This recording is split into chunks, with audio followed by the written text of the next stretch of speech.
Sir, pagkatapos ng pag-file namin sa Supreme Court, marami pong lumalapit na report kay Attorney Harold Respicio na pareho po ang experience. At sir, merong na-record na mataas na opisyal doon sa COMELEC, wag muna nating banggitin ngayon, dahil yung record na yan ay lalabas. Meron po, napatunayan po na tumanggap na 25 million pesos mula sa isang local candidate. Ang problema, tumanggap din mula sa kabilang kandidato. Ang problema ngayon, sinisigi na, sir! Nasaan na yung ibinayad namin sa inyo? Sabi, i-refund na lang daw. Alright, thank you everyone! Kapihan! Dito sa Kamuning, thank you so much for inviting me. Thank you so much for inviting me, Mr. Greco Bilgeka. Napakagwapo mo talaga in person. Yeah, buddy! At si Big Boy, Butch Bilgeka, sir! The Greek God. Ang gwapo-gwapo nila, sir. Maraming salamat po sa pag-invite kay Attorney Harold Respicio dito sa forum na ito upang pag-usapan ang mga pagkakamaling nangyari ngayong eleksyon na ito para hindi na maulit sa 2028. Latest po, umamin na po si Chairman George Garcia na nag-uusap nga pala talaga sila ng congressman na tumatakbo noon sa Bohol. At sinabi niya kailangan mo ng 300 million pesos para manalo. Pero sabi ni Chairman George Garcia na misunderstood daw siya. Sir, hindi nga.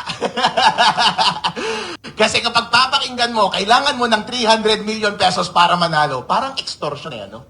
Parang nagsasuggest, nabayaran mo na lang ako ng 300 million pesos para manalo ka ngayong eleksyon. Dayain na lang natin ngayong eleksyon. Pero misunderstood daw si Chairman.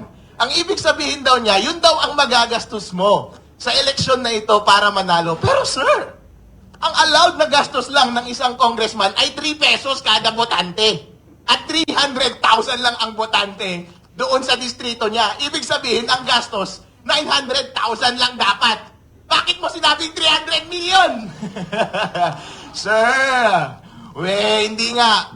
Sir, pagkatapos ng pag-file namin sa Supreme Court, marami pong lumalapit na report kay Attorney Harold Respicio na pareho po ang experience.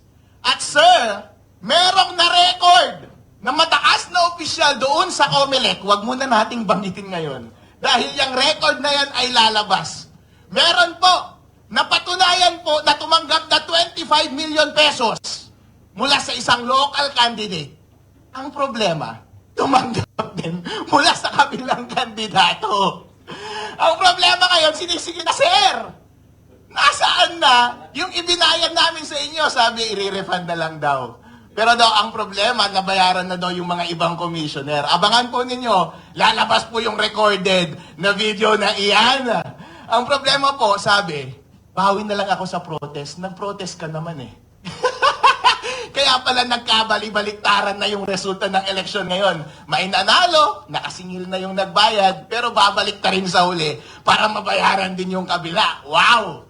Mga taga-COMELEC, ano ba naman yan, sirs? Ngayon po, pinag-uusapan po natin ang mga pagkakamaling nangyari ngayong eleksyon na ito. Kung titignan po natin itong context na ito, mga aligasyon na pambabayad sa COMELEC, at dun sa obserba mismo dun sa ground, na irregularity sa pagpapatakbo ng eleksyon, everything comes together. Ang una pong obserbasyon ay yung maling paggamit ng software. Ang sabi po ng batas, ang software na dapat tatakbo sa makina ay yun ang ma-audit. Pero iba po yung inilagay sa makina. Kapag iba na po ang version at iba na po ang hash ng software na yun, iba na po yung nandun sa loob ng makina. Chairman George Garcia, tanong ko po sa inyo, nandun ba sa loob ng software yung daya? Ipakita mo na lang kaya yung software, i-open source mo at kami ang mag-aral, makita natin kung ano ang nasa loob nun. Ang isa po pong pagkakamali na naobserbahan ay yung transmission.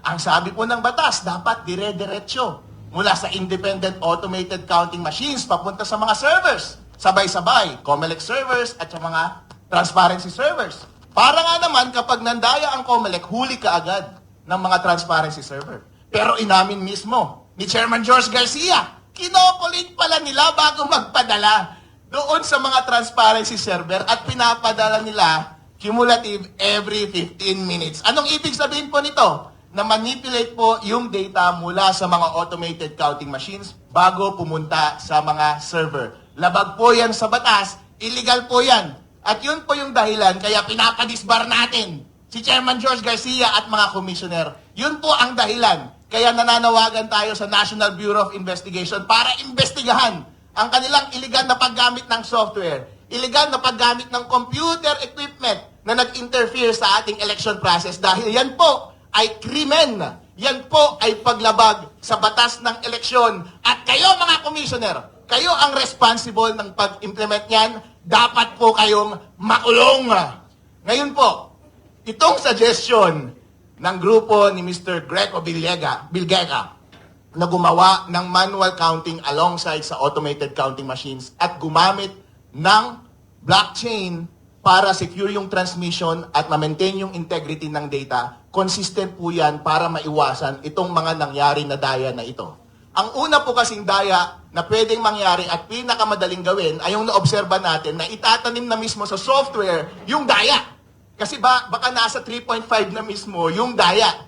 Pero kapag manual counting mo yan, syempre, nawala na yung opacity. Transparent na. Makikita na natin mismo yung mga balota. Ang tao po, kapag binidyo mo dyan, yung mga election board, yung mga watcher, makikita nila, yung mga balotang binabasa nila, nakikita natin kung nandaraya, makikita natin kung totoo ba talaga yung bilang. Kaya yung problem number 1, maiiwasan po kapag ginawa natin yung manual counting sa araw ng eleksyon. Ang pangalawang problema po ay yung problema sa transmission at pag-maintain ng database. Masasolve po yan ng blockchain. Kasi po ang solusyon ni Mr. Belgica ay diretso mula sa automated counting machine, diretso kaagad sa blockchain. Ang blockchain po kasi, wala pong isang entity na nagkokontrol yan. Distributed po yan. Yung software po niyan ay open source. Hindi mo pwedeng dayain yan at maraming mga servers na independent na nagme-maintain ng lahat ng database niyan. Kaya kapag transmit mo mula sa automated counting machines papunta sa blockchain, walang kahit na sino mang gobyerno, organisasyon o media o tao na pwedeng mandaya niyan. Diretso kaagad, in real time, reflected kaagad, kita ng public kung saan yung source at kita kaagad yung resulta ng eleksyon. Kaya wala ka ng panahon para baguhin pa sa gitna yung data na ipinapadala ng automated counting machines. At kapag nasa blockchain na, hindi mo na rin mababago yung final results na nandoon. Kaya hindi mo na mababago yung data na nasa database. Inuulit ko po, in summary, ang problema po ngayong eleksyon na ito ay dahil hindi tayo sure kung may daya ba sa pagbilang nandun sa software. Hindi tayo sure kung may daya ba sa pag-transmit dahil inistorbo nila yung data mula sa source automated counting machine papunta sa mga servers. So pwede nilang i-manipulate sa gitna. Number 3, kapag nandun na sa mga servers, may mga database yun, pwede mo pa rin baguhin kahit nandun na sila sa loob. Lahat po yan maiiwasan dahil yung software ay mabe-verify natin through manual counting, yung transmission at database ay maproprotektahan natin dahil po ang isang blockchain ay immutable yung transmission, immutable yung database, hindi po yan mababago. Kaya po, kapag natupad ang suggestion ni Mr. Greco Bilgega, na ayusin ang ating eleksyon sa susunod sa pamamagitan ng paggamit ng parallel manual counting in addition doon sa automated counting ng ating boto at paggamit ng blockchain, hindi na po mauulit yung mga daya ngayon. Kaya Chairman George Garcia at mga commissioner, alis na kayo dyan. Ilagay na natin itong mga idea ni Mr. Greco Bilgega at gawin natin sa 2028 para lahat po tayo ay masaya at lahat po ng ibinoto natin ay siyang totoong mauupo, mapoproklama at mamumuno sa atin.